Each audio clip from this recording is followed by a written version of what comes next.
In this lesson, we will discuss the effects that resistance, inductance, and capacitance have on voltage and current in an AC circuit. Current and voltage in an AC circuit have the same frequency, and their waveforms or the shapes of their cycles are the same. In aircraft AC generator systems, the voltage and the current waveforms are both sinusoidal. In a DC circuit, the current flow is directly affected by the applied voltage and circuit resistance in the relationship formulated by Ohm's law, I equals V divided by R. That is to say, the current is directly proportional to the voltage and inversely proportional to the resistance. There are very few AC circuits in which the current is affected solely by the applied voltage and resistance. In most AC circuits, because of the ever-changing values of voltage and current, the current flow is influenced by the magnetic and electrostatic effects of inductance and capacitance. There is no such thing as a pure resistance when considering an AC circuit. All resistors, even a simple piece of wire, have a property known as inductance as well as resistance. However, for the purpose of studying AC theory, we will assume that we can build separate circuits having only resistance, inductance, or capacitance. We will look at the effects that each of these three properties individually has on the voltage and current in an AC circuit. Beginning with resistance.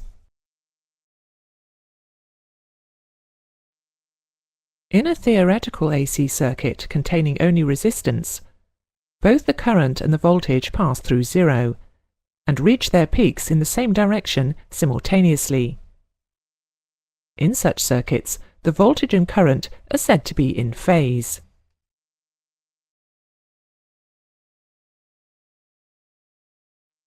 You will recall that by moving a conductor relative to a magnetic field, or vice versa, a voltage is induced in the conductor.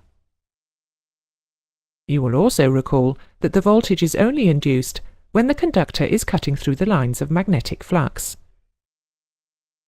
You also know that when a current is flowing in a conductor, a magnetic field proportional to the magnitude of the current flow is formed around the conductor, and that by winding the conductor in the form of a coil, a magnetic field with lines of flux similar to that of a bar magnet is formed, and the strength of the magnetic field is increased. Movement of the flux around a coil can be achieved without physical motion, by varying the current flow, thereby causing the lines of flux around the coil to expand or contract. We can use this fact to induce a voltage in an adjacent coil. To demonstrate this, we place two coils close together, with one known as the primary coil connected to a DC power supply via a switch, and the other secondary coil connected through a load to a center zero ammeter. With the switch open, there will be no current flowing, so there will be no magnetic field around the primary coil. When the switch is closed, current will begin to flow, and a magnetic field will build around the primary coil. As this field expands out from the coil, it will cut through the turns of the secondary coil, inducing a voltage in it, causing a current to flow. Once the current flow in the primary circuit stabilizes, the magnetic field will also stabilize. The lines of flux will have no movement relative to the secondary coil, and the induced current will fall to zero. When the switch is opened, the current flow in the primary coil will fall to zero, and its magnetic field will collapse. The lines of flux of the collapsing field will now again be cutting through the secondary coil, but this time in the opposite direction, and a voltage and current in the opposite sense will be induced. Once the magnetic field has completely collapsed, the relative movement will again stop, and the induced current will again fall to zero. If we now change the supply to the primary coil from DC to AC, then with an ever-changing and alternating current flow in the primary circuit, its magnetic field will be constantly expanding and contracting. Therefore, there will be a continually induced voltage and current flow in the secondary coil, proportional to the primary coil AC waveform. This is called mutual induction, and is the principle of operation of transformers. If we remove the secondary coil, the AC supply to the primary coil still generates an ever-changing magnetic field, which, as it cuts through the wires of the coil, has the effect of inducing a voltage in the primary coil itself. This is called self-induction, and according to Lenz's law, the voltage induced will oppose the change of current in the circuit. This self-induced voltage is often referred to as the back EMF, or reactance. The ability of a coil to produce a back EMF is known as inductance. There are a number of factors which can affect the magnitude of the induced voltage or back EMF. The more turns of wire there are in the coil, the stronger will be its magnetic field, producing a larger back EMF. Placing a soft iron core inside the coil will produce a stronger magnetic field, with a consequent increase in back EMF. If the frequency of the supply is increased, the rate of change of current will increase, causing an increase in the rate of change of the magnetic field, and again an increase in the back EMF. The effect of inductance in an AC circuit is to cause the voltage and current to be out of phase. Because the back EMF opposes the current flow, the current lags the voltage.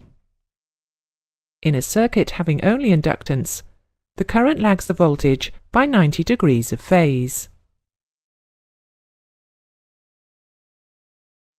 Any device having inductance can be referred to as an inductor. The unit of inductance is the Henry, and its symbol is a capital L. A circuit has an inductance of 1 Henry if a current change of 1 amp per second induces a back EMF of 1 volt. Inductance is usually expressed in millihenries or microhenries, as the Henry is too large a unit for practical use. 1 millihenry is 1/1000th of a Henry, and 1 microhenry is 1/1000th of a Henry. Capacitance is the ability of a circuit to store an electrical charge. A device used to introduce capacitance into a circuit is known as a capacitor. Capacitors are fully explained in the DC series of lessons.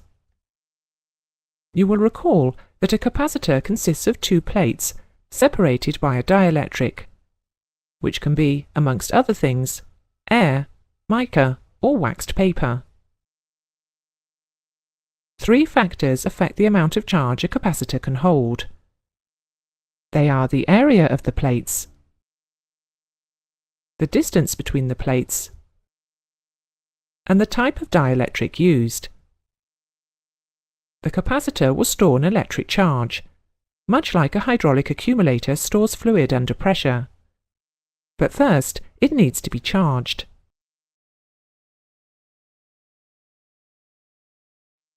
When connected to a DC power supply, electrons will be removed from the plate connected to the positive terminal and added to the plate connected to the negative terminal. Conventional current flow will be from positive to negative. This process will continue until the plates become saturated, when no more current will flow. The potential difference between the plates is at its maximum, and the capacitor is now fully charged, its voltage being equal to the input voltage.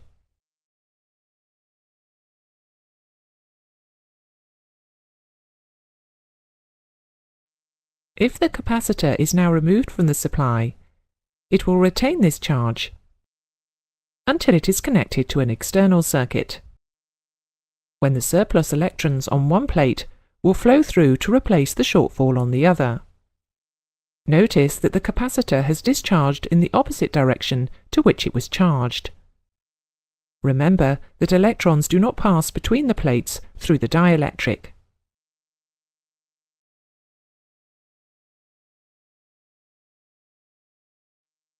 When fitted in an AC circuit, a capacitor will be constantly charging and discharging, as the applied voltage is constantly reversing polarity.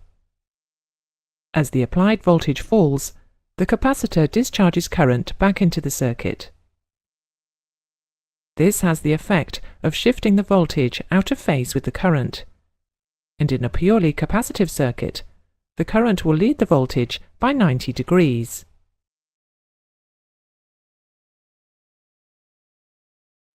The unit of capacitance is the farad, F.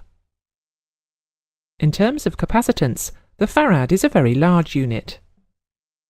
1 farad capacitor could be as large as a soft drink can. The farad is therefore subdivided into smaller, more convenient units. 1 microfarad is 1/millionth of a farad. 1 nanofarad is 1,000th of a millionth of a farad.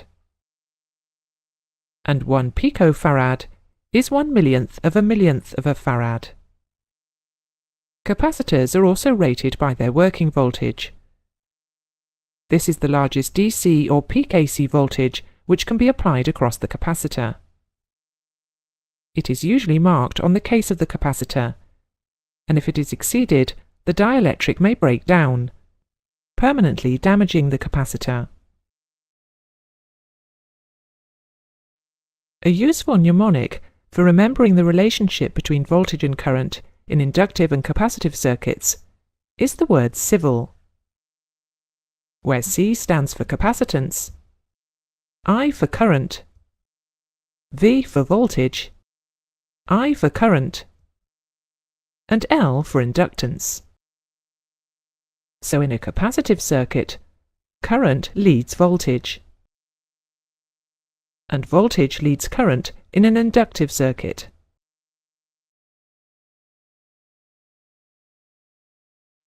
That is the end of the lesson.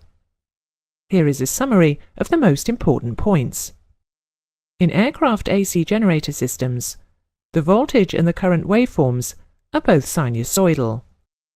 In a theoretical AC circuit containing only resistance, the voltage and current are in phase with each other. The unit of inductance is the Henry. The symbol for inductance is a capital L. In an AC circuit having only inductance, the current lags the voltage by 90 degrees of phase. The unit of capacitance is the farad. In an AC circuit having only capacitance, the current leads the voltage by 90 degrees of phase.